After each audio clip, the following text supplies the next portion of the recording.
There was a time when beauty didn't need exaggeration to make an impact. It didn't rely on screens, extreme aerodynamics, or outrageous numbers to get attention. In the 1960s, some American cars achieved something far more difficult. They made the world turn its head in silence. It was an unrepeatable decade, an era when design reached an almost perfect balance between elegance, presence, and power. While some manufacturers leaned into restrained luxury and visual authority, others began hinting at something new, machines that not only looked good, but projected character, even while standing still. Today, when we look back, it's easy to remember the most famous muscle cars or the big luxury sedans. But the real question is different. What if some of the most beautiful American cars of the 1960s aren't the ones everyone mentions first? In this video, we're going to explore a very special selection.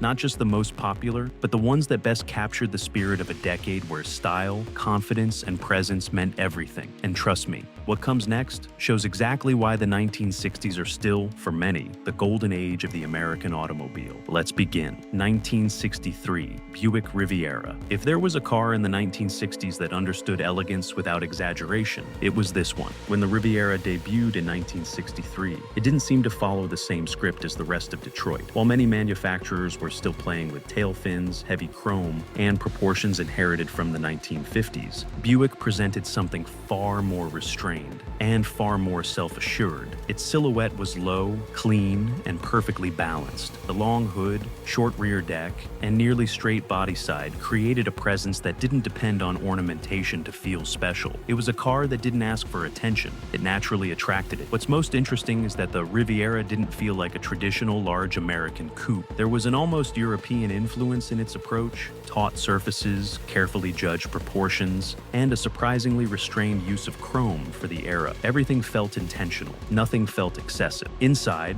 the philosophy continued. This wasn't the typical rolling living room, designed only to impress passengers. The cabin felt more focused, more personal, almost driver-oriented. Quality materials, clear instrumentation, and an atmosphere that communicated luxury, but with its own identity. And once the Riviera was in motion, it became clear it wasn't just a pretty face. In its most representative versions, it carried the powerful 425 cubic inch nailhead 5.8, delivering up to 360 horsepower. Very serious numbers for the early 1960s, especially in a car that behaved with such composure on the road. This wasn't nervous or dramatic power. It was firm, continuous, deeply refined thrust. And that's the key to its appeal even today. It didn't try to be the most aggressive. It didn't try to be the most ostentatious. It tried to be the most balanced, and it succeeded. Today, a well-preserved 1963 Buick Riviera typically ranges between $45,000 and $85,000, with exceptional examples exceeding that. It's not just a beautiful classic, it's one of the most respected American designs of the entire decade. And the most interesting part is that, as we move forward on this list, the idea of American beauty is about to take very different shapes. 1963 to 1964. Cadillac Series 62. There was a very specific moment in the 1960s when Cadillac found the perfect balance, and this car is proof. Before the brand gave in to the visual excess that would dominate the end of the decade, the Series 62 Coupe de Ville represented a form of luxury that was far more self-confident. It didn't need oversized fins or excessive chrome to command respect. Its presence was enough. The silhouette is pure, well-executed American proportion. Long hood, low, clean roofline, a straight body side that communicates stability even at a standstill. Everything in its design feels measured to convey status effortlessly. It doesn't try to grab attention aggressively, but it's impossible to ignore when it appears. Inside, the experience was exactly where Cadillac wanted it. Absolute isolation and comfort. Wide seats, high-quality materials, and an atmosphere designed to eliminate outside noise. This wasn't a car meant to be driven in a hurry. It was meant to glide down the road with quiet confidence.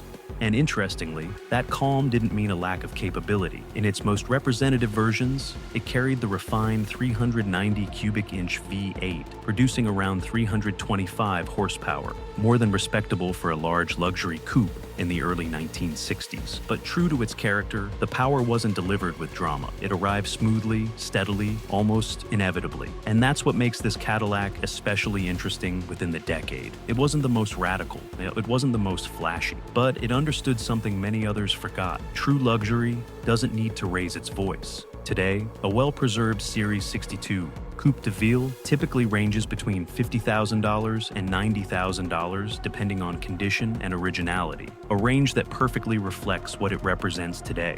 One of the most balanced and elegant Cadillacs of the classic era. And as we move forward, the definition of American beauty is about to become far more aggressive. 1966, Pontiac GTO. And this is where the tone begins to shift. Because up to now, we've talked about elegance, presence, and well-contained luxury. The GTO arrives to introduce something new into the conversation: attitude. When Pontiac launched this machine in the mid-1960s, the goal wasn't to create the most refined car on the road, nor the quietest. The objective was much simpler and much more dangerous: to make a relatively compact coupe feel impossible to ignore. Visually, the 1966 GTO is one of the best proportioned muscle cars of the entire decade. The body keeps clean, muscular lines without yet falling into the excess that would come later. The front end has real presence, the stance is low and planted, and the whole package communicates energy even when completely still.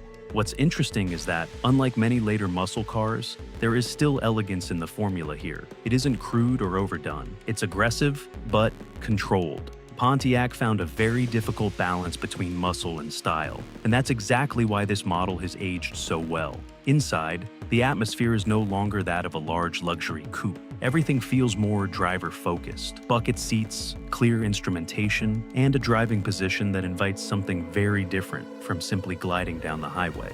It invites you to drive, and when this Pontiac gets moving, it becomes very clear why it changed the rules of the game. In its most representative configuration, the 389 cubic inch V8 could deliver up to 360 horsepower. In a car of this size and weight, that figure wasn't just respectable, it was transformative. Acceleration felt immediate.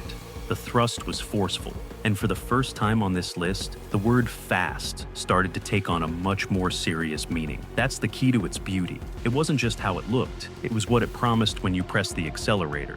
Today, a well-preserved 1966 GTO typically ranges between $55,000 and $95,000, with especially well-kept examples exceeding that, a clear reflection of its historical importance and how well its design has aged. Now, I want your opinion. Between the three we've seen so far, the elegance of the Buick, the authority of the Cadillac, or the attitude of the GTO, which one would you choose? Tell me in the comments, because what comes next raises the intensity even further. 1969, Dodge Charger RT.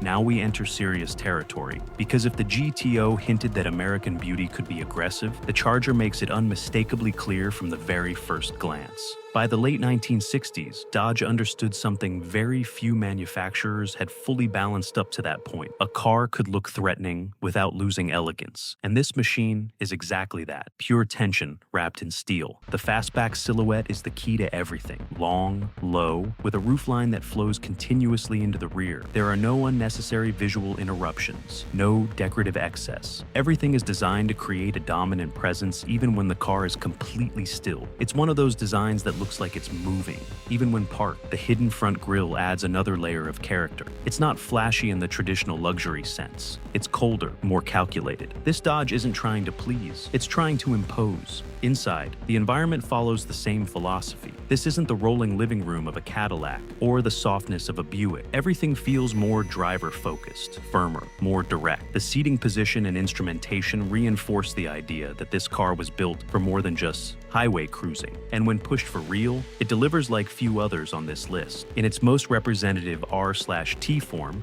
it could be equipped with the massive 440 cubic inch V8, producing around 375 horsepower. In 1969, that firmly placed this coupe in very different territory from the large luxury cars we saw earlier. Power delivery was heavy, forceful, and continuous, not nervous, dominant. And that's the secret to its appeal even today. It wasn't delicate, it wasn't discreet, it was American beauty in its most intimidating form. Today, a well-preserved 1969 Charger RT typically ranges between $90,000 and $150,000, with exceptional examples climbing far beyond that, a direct reflection of what it represents. One of the most iconic and desirable designs of the muscle era, 1964, Ford Thunderbird. After the tension of the Charger, the tone changes completely, because this car wasn't designed to intimidate, it was designed to seduce. By the mid-1960s, Ford understood there was a very specific space between the large luxury coupes and the emerging muscle cars, a place for buyers who wanted style, presence, and comfort, but without the mechanical aggression that was beginning to dominate the decade. And this model fit that space perfectly. Visually, it's one of the most refined designs of its generation. The body is long and flowing, but without heaviness. The roofline falls elegantly, the front end is clean, and the overall presence communicates modern luxury that clearly separated it from traditional full-size sedans. It doesn't try to look fast. It doesn't try to look aggressive. It tries to look important, and it succeeds. The concept here was clear: a personal luxury car built to cover long distances in style and complete serenity. Inside, that philosophy becomes obvious immediately. Wide seats, carefully designed instrumentation, and an enveloping atmosphere that feels more intimate than most full-size coupes. This was a car to enjoy the journey, not dominate it. But that doesn't mean it lacked capability when the road opened up. In its most representative versions, it carried Ford's 390 cubic inch V8, producing around 300 horsepower, more than enough to move the body with ease and maintain highway speeds with almost effortless confidence. Acceleration wasn't violent or dramatic. It was smooth, progressive, and perfectly aligned with its refined character. That's the key to its charm. This Thunderbird wasn't trying to be the fastest car on the road. It was trying to be the most elegant, effortlessly. Today, a well-preserved 1964 Thunderbird typically ranges between $35,000 and $70,000, depending on condition and originality, making it one of the most interesting entry points into 1960s American luxury. And what comes next brings us back to a name almost everyone recognizes: 1967 Chevrolet Impala Sport Coupe. And now we return to a name that almost everyone recognizes, but one that isn't always appreciated the way it deserves. Because the late 1960s Impala wasn't just a popular car. At its best, it was one of the cleanest and most balanced designs Chevrolet ever put on the road. A car that didn't need extravagance to feel completely American. The key is in the proportions. The body is long and low, with a smooth fastback roofline that flows uninterrupted into the rear. There's no unnecessary drama, no forced gestures. Everything feels resolved with a natural confidence that many later designs tried to imitate, without fully succeeding. This model perfectly represents the midpoint of the decade. It still retains classic elegance, but it already hints at the firmer, more confident stance that would dominate the late 60s. In many ways, it's the perfect balance between presence and accessibility. And once it got moving, it proved it wasn't just a familiar face. In its most representative configurations, it could be equipped with V8 engines producing well over 300 horsepower. Very respectable figures for a large coupe of its size. Power delivery was smooth but decisive, ideal for long open highways where this Chevrolet felt completely at home. And that's its true merit. It wasn't the most exclusive, it wasn't the most radical, but it was one of the cars that best captured the American spirit of its time. Today, a well-preserved 1967 Impala Sport Coupe typically ranges between $30,000 and $60,000, with especially clean examples exceeding that. Now, I want your opinion. If you had to choose between the refined elegance of the Thunderbird or the classic presence of the Impala, which one would you pick? Tell me in the comments, because what comes next completely breaks away from everything we've seen so far.